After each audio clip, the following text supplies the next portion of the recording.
रुकत नइखे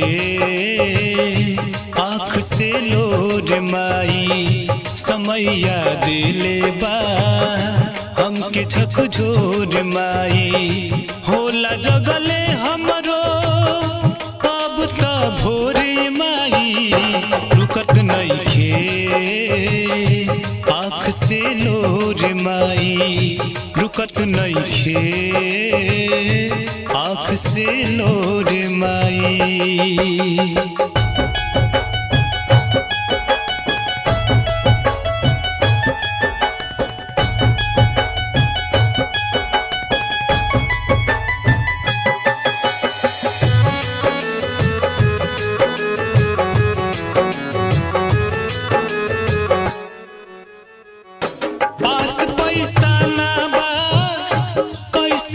छठ पुजाई मिले ना कर्जा कतहूँ कैसे कल सूप किनाई मिले ना कर्जा कतहूँ कैसे कल सूप किनाई।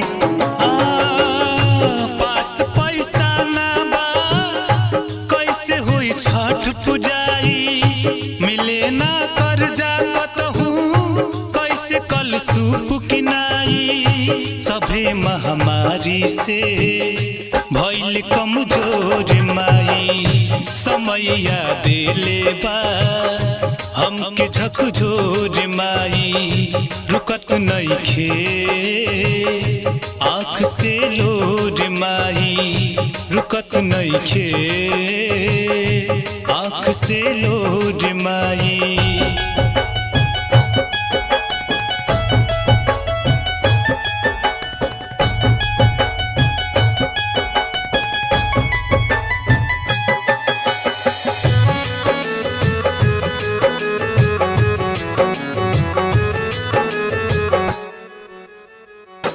ओम प्रकाश के जियरा कुहुक के रही जाता बहंगिया वाला गीत पड़ोस में जब सुनाता बहंगिया वाला गीत पड़ोस में जब सुनाता। ओम प्रकाश के जियरा कुहुक के रही जाता बहंगिया वाला गीत पड़ोस में जब सुनाता।